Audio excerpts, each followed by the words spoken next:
नमस्कार, कैसे हैं आप लोग। उम्मीद करते हैं बहुत अच्छे होंगे।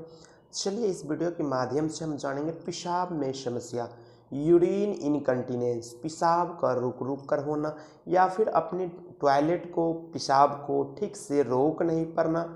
क्या आपके पेशाब में जलन होती है, आपकी पेशाब में अवरुद्ध आती है, आपकी पेशाब जब करते हैं तो ड्रॉप ड्रॉप आने, बूंद बूंद में पेशाब आना, पेशाब करने के बाद भी थोड़ा देर लगेगा, पेशाब बचा हुआ है, पेशाब जब करने जाएंगे बहुत टाइम लगती है, इतनी सारी समस्या आएगी। तो आप जान रहे हैं इस वीडियो के माध्यम से हम जानेंगे ये सारी समस्या का हल। अंत तक बने रहे। चलिए जानेंगे इनकंटिनेंस ऑफ यूरिन होने का क्या रिस्क फैक्टर है, क्या कारण है जो बूढ़े आदमी में पेशाब को रोक नहीं पाते हैं या पेशाब बूंद बूंद में टपकते रहता है। इसका सबसे बड़ा फैक्टर है आपको एजिंग फैक्टर, यानी बढ़ती उम्र के साथ इस तरह की समस्या होती है। जो 40 से 50 से एवब के एज में जाते हैं उनमें इस तरह की समस्या होती है। दूसरा कंडीशन होती है जब 40 से एज ऊपर जाती है तो आपकी प्रोस्टेट ग्लैंड बढ़ जाती है। प्रोस्टेट जिनका एनलार्ज होती है उसमें इस तरह की समस्या देखने को मिलता है। तीसरा, जो आदमी बहुत ज़्यादा मोटापा का शिकार है, ओबेसिटी जिनकी बढ़ गई है, उनमें इस तरह के एक कंडीशन थी जेनेटिक, आपको पहले से ही इस तरह की समस्या बनी रहती है। यूटीआई यानी यूरिनरी ट्रैक्ट इन्फेक्शन जब होगी इस तरह की समस्या देखने को मिलता है। और एक होता है फैमिली हिस्ट्री में इस तरह की होती है, उससे भी फैलने का चांसेस रहता है। ड्रॉप ड्रॉप यूरिन होने का सबसे बड़ा कारण है आपको कहीं न कहीं रीनल स्टोन भी होता है। यदि आपकी ब्लैडर वाले रीजन में या फिर लोअर पोर्शन ऑफ किडनी में पत्थर हो जाएगी, रीनल स्टोन हो जाएगी, उस वजह से भी अवरुद्ध होती है। दूसरा, आप ज़्यादा से ज़्यादा मात्रा में गर्मियों में स्मोकिंग का करते हैं, सिगरेट का सेवन, गांजा का सेवन गर्मियों में बहुत ज़्यादा करेंगे, इस तरह की पेशाब की समस्या होने लगी। जब आपके शरीर में डिहाइड्रेशन होने लगती है, यानी पानी कम ले रहे हैं, साइट्रस चीज़ बहुत कम पे खा रहे हैं, जूसी चीज़ बहुत कम खा रहे हैं, चाय की मात्रा, मसाले वाले चीज़ का सेवन ज़्यादा से ज़्यादा गर्मी में कर रहे हैं, उस वजह से क्या होगी, आपकी पेशाब में जलन होना, कभी कभी पेशाब में ब्लड आ जाती है, पेशाब में बहुत तेज़ कड़क वाली दर्द होती है। इस तरह के पेशेंट का ज़्यादातर पेशाब खुल करके नहीं होता है, यानी पेशाब का कलर चेंज हो करके रेडिश और येलोइश हो जाता है। अब हम बात करेंगे पेशेंट आएगा तो क्या लक्षण दिखाएगा, कैसे समझेंगे इनकंटिनेंस ऑफ यूरिन है।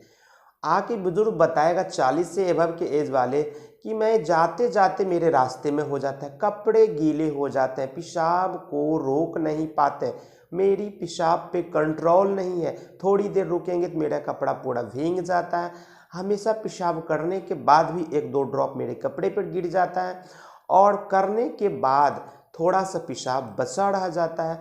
जब पेशाब करने जाते हैं तो मुझे थोड़ी देर वेट करना पड़ता है, यानी पेशाब खुलकर नहीं होती है, पेशाब टपकते रहती है। अंदर का जो ब्लैडर है वहाँ का ग्लैंड जब बढ़ जाती है तो वहाँ का स्फिंक्टर कमज़ोर हो जाती है, जिस वजह से आपको रोकना बहुत ही मुश्किल हो जाती है। इस तरह का पेशेंट ज़्यादातर उनका पैर में सूजन, फेस में सूजन देखने को मिलता है। इस तरह के पेशेंट को लीवर वाले रीजन छोड़ के पीछे में रीनल स्टोन जो होती है, जहाँ बैक वाले किडनी वाले भाग में भारीपन दर्द के जैसे बुझाते रहता है। इस तरह का पेशेंट का पेशाब का कलर पीला पीला या फिर प्रेशर देने के बाद रेड रेड भी आने की संभावना रहती है।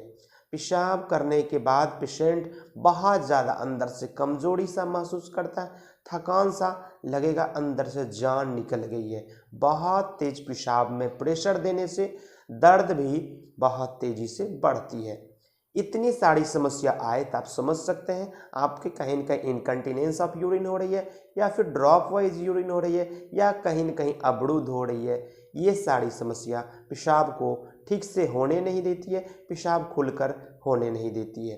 अब हम बात करेंगे क्या ऐसी होम्योपैथ में बेस्ट दवा है जो इस तरह की इनकंटिनेंस ऑफ यूरिन या फिर खून आना, पेशाब का इन्फेक्शन, पेशाब रुक जाना या फिर प्रोस्टेट का बढ़ना, ये सारी समस्या को हल करेगी। इसके लिए क्या देते हैं, चलिए इसी तरह का नए जानकारी देखने के लिए मेरे चैनल पर नए हैं तो मेरे चैनल को लाइक शेयर और सब्सक्राइब जरूर कर लें। बगल में दिए गए बेल आइकन को जरूर प्रेस कर लें ताकि इसी तरह का नए नए जानकारी हम आपके लिए लेकर आते हैं, हर तरह की जानकारी आपको मिल सके। अब हम बात करेंगे ऐसी कौन सी मेडिसिन है जो पेशाब में रुक रही है या पेशाब चलते चलते होने लगना, पेशाब कपड़े गीला कर देना, पेशाब बार बार होते रहना, थोड़ी देर पेशाब करने के बाद फिर से लगे पेशाब लग गई है, पेशाब करने के बाद भी पेशाब की टेंडेंसी बनी रहती है और पेशाब करते टाइम भी बहुत धीरे धीरे उनका जो धार होती है पेशाब की बहुत धीरे धीरे बहुत स्लो ड्रिबलिंग होती है, इस तरह की समस्या दिखाए तो होम्योपैथ में बेस्ट दवा है रस एरोमेटिका। रस एरोमेटिका का मदर टिंचर जो कि 20-20 बूंद करके 3 बार लीजिएगा, गुनगुना पानी के साथ ही खास करके ब्लैडर पे और पेशाब पे ही काम करती है। किसी भी तरह के अवरोध या फिर बार बार पेशाब हो जाना, पेशाब कपड़े को गीला कर देती है, ये सारी समस्या को बिल्कुल हल करेगी। चलिए इसी तरह का नई जानकारी देखने के लिए मेरे से बने रहें।